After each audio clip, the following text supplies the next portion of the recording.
شیخ اسامہ نے اپنے ناز و نعم کو چھوڑا، شیخ اسامہ نے اپنی دنیا کی آسائشوں کو چھوڑا، اپنی دولتوں کو چھوڑا. میں کہتا ہوں یہ دیر پا جب بلبلا تھا، یہ دیر پا جذبہ تھا، یہ دیر پا ہمت تھی جس نے اس کو گدوں کو چھوڑنے پہ مجبور کر کے افغانستان کے پہاڑوں میں آیا. افغانستان کے پہاڑوں میں ہم اب بھی یہ سمجھتے ہیں کہ یہ جو ہو سکتا ہے کیونکہ ڈرما ہو، لیکن وہ اٹھ کے آیا اور یہ خود پر جب افغانستان کے پہاڑوں میں تپتی ریتوں پہ لیٹ کر رہا. میں خراج تحسین پیش کرتا ہوں، اللہ اسامہ تیری قبر کو منور فرما دے، اسامہ تیری روح کو اللہ درجات عالیہ بلند فرما دے، اللہ تجھے جنت کی. میں نے پچھلے دن واقعہ سنایا، حضور نے کہا یہ کالا تھا، میں دیکھ رہا ہوں اللہ نے اس کی کالے سے رنگ کو سفیدی میں بدل دیا. میں دیکھ رہا ہوں اللہ نے خوبصورت تسلیم اس کو پلا دیا. میں دیکھ رہا ہوں اس کے جسم کی بدبو کو اللہ نے خوشبو میں بدل دیا.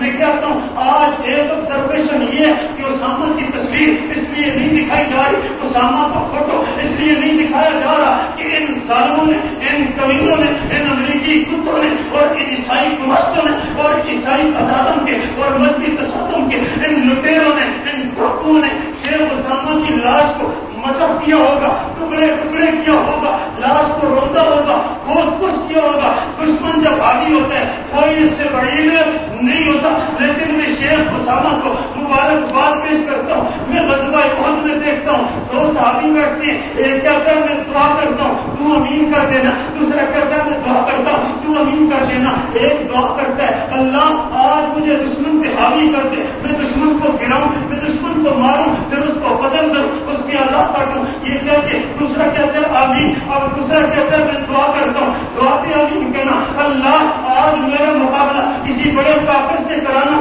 اور کافر سے مقابلے میں وہ مجھے بچھاڑ دے، وہ مجھے گرا دے، میں نیچے گروں، وہ میرا گلا کاٹے، گلا کاٹنے کے بعد میرے کانوں کو کاٹے، میرے ناک کو کاٹے، میرے ہاتھوں کو کاٹے، میری آنکھیں نکالے، اور جس وقت کی آزاد کٹے ہوئے میں تیرے دربار میں پوچھوں تو مجھ سے پوچھے ایسے کیوں آیا ہے. تو میں کہوں اللہ تیرے دین کی خاطر، اور تو کہتے تو میرا بندہ سچ کہہ رہا ہے. میں کہتا ہوں شیخ اسامہ صحابی کی روایت تو ہم کو پہنچائی لیکن تیرا جملہ ہمیں نہیں پہنچا. پتہ نہیں تو نے راتوں کی تاریخیوں میں بیٹھ کے دعا کی ہوگی، اللہ مجھے زندہ نہ پکڑوانا، مجھے زندہ نہ پکڑوانا، مجھے زندہ نہ پکڑوانا، اللہ مجھے شہادت دینا، میرے ٹکڑے ٹکڑے ہو جائیں، میرا جسم روتا تھا، میں تیرے دربار میں پہنچوں تو تو پوچھے تو کیوں آیا تھا. میں کہوں جس ملحمۃ الکبریٰ کی نشاندہی تیرے حبیب نے کی تھی، محمد رسول اللہ نے کی تھی.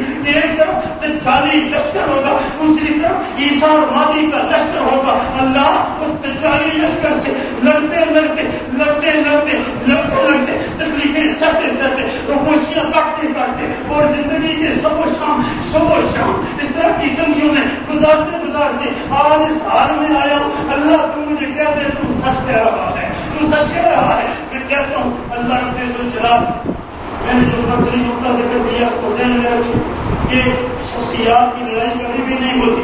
شخصیات کی لڑائی ہو اس کو جنگ کہتے ہیں، اس کو ڈکیتی کہتے ہیں، اس کو جہاد نہیں کہتے. اور جہاد وہ ہوتا ہے جو نظریے کی لڑائی ہوتی ہے، اور نظریہ اگر محمد رسول اللہ کے جانے کے بعد نہیں ہوگا تو یہ نظریہ شیخ اسامہ کا بھی محتاج نہیں ہے، یہ زندہ رہے گا. لیکن فرق صرف اتنا ہے اللہ اس نظریے پہ ہمیں پر بٹنے کی توفیق عطا فرمائے. اللہ رب الجلال ناراض نہیں بات سے نہ ہو. تو جب سے ہمارے ملکوں میں انگلینڈ کے پیسے آنے لگے، جب سے ہمارے ملکوں میں امریکہ کی کمائیاں آنے لگی، جب سے ہمارے لوگوں نے چاہے وہ فرانس اور چاہے وہ بیرون یورپی ملکوں میں جا کے کمائیاں کرنا شروع کر دی، ہمارے نزدیک پیسے کی اہمیت بڑھ گئی ہے، کلمے کی اہمیت کم ہو گئی ہے. ہمارے نزدیک پیسے کی ویلیو بڑھ گئی ہے، قرآن کے علوم کی ویلیو کم ہو گئی ہے.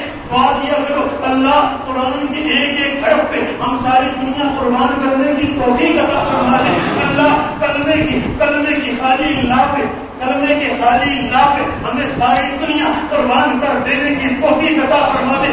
اگر تیرا میرا نظریہ یہ ہو تو پھر یہ کہہ دینا اللہ آزمائشوں سے حفاظت فرما. آزمائش آ جائے، اگر امریکہ ہماری طرف بری آنکھ اٹھا لے، اگر ہمارے اس اسلام کے دل کو تباہ کرنے کی سوچ لے تو اللہ ہمیں مومن بن جانے کی توفیق عطا فرما، ہمیں استقامت عطا فرما، ہمیں جرأت عطا فرما، ہمیں بہادری عطا فرما، ہمیں اللہ استقامت عطا فرما. اللہ ہم وہ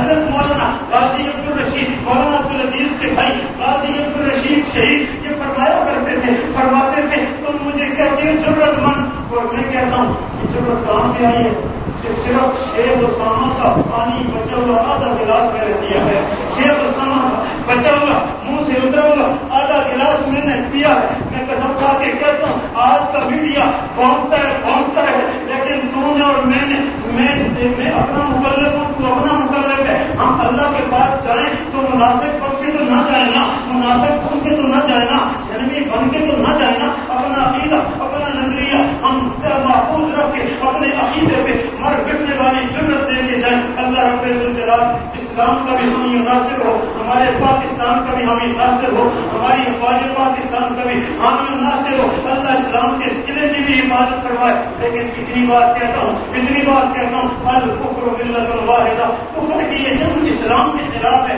نہ پاکستان کے خلاف ہے، نہ افغانستان کے خلاف ہے، نہ عراق کے خلاف ہے، یہ جنگ اسلام کے خلاف ہے۔ لیکن ہمارے نبی نے یہ بتا دیا پہ عیسائی ہے، اس کے ساتھ جڑا ہوئی ہوتی ہے، اس کے ساتھ آج کل لگ گیا انڈیا کا، اس کے ساتھ لگے ہوئے 42 ملک، یہ سارے لگے ہوئے اور کیا کرنا چاہتے ہیں؟ اسلام کو مٹانا چاہتے ہیں، اسلام کو مٹانا۔ میرے آقا نے کیا سچا فرما دیا، میرے آقا نے فرمایا جب عیسیٰ حاضر ہوں گے یہ لڑائی چلتی رہے گی، عیسیٰ علیہ السلام آئیں گے تو کیونکہ عیسائی اکثریت میں ہوں گے، عیسیٰ علیہ السلام سور کو خنزیر کو قتل کریں گے، سلیم کو توڑیں گے۔ سلیم کو توڑنے کا مطلب یہ ہے کہ یہ سلیم کی پوجا نہیں ہے، پوجا خدا کی ہونی چاہیے، سجدہ خدا کو۔ اور سور اور خنزیر کو ہلاک کرنے کا مطلب یہ ہے کہ سور کو ماریں گے، کہ سور حرام ہے۔ میں کسی اور مذہب کو نہیں مانتا، میں تو محمدی مذہب کو مانتا ہوں، میں تو محمدی مذہب کو۔ تو پھر کیا ہوگا؟ میرے آقا نے فرمایا جب حضرت عیسیٰ سلیم کو توڑ دیں گے اور خنزیر کو قتل کر دیں گے، سارے کے سارے عیسائی کلمہ اسلام پڑھ لیں گے، سارے کے سارے عیسائی کلمہ اسلام پر۔ اور عیسائیوں جو مرضی کر لو، تمہارا بینک اسلام ہے، تمہارا اختتام اسلام ہے۔ امریکی والوں جو مرضی کر لو، یورپ والوں جو مرضی کر لو، سورج ڈل سکتا ہے، چاند ڈل سکتا ہے، آسمان اوپر نیچے ہو سکتا ہے، میرے آقا کی جملے ایک ذرا بھی فرق نہیں لا سکتا۔ ساری دنیا یورپی نے، ساری دنیا عیسائیت نے ایک دن مسلمان ہونا ہے اور تیرے میرے کلمے نے اجاگر ہونا ہے۔ اس لیے میں کہتا ہوں اسلام زندہ باد ہے، اسلام پائندہ باد ہے۔ جتنا مرضی اس کو مٹانے کی کوشش کرے، جتنا مرضی رونگ کر لے، جتنا مرضی ٹیکنالوجی استعمال کر لے، لیکن یہ ساری ٹیکنالوجی کیا وہ خواب میں اڑے گی اور زندہ باد خالی اسلام میں دے گا۔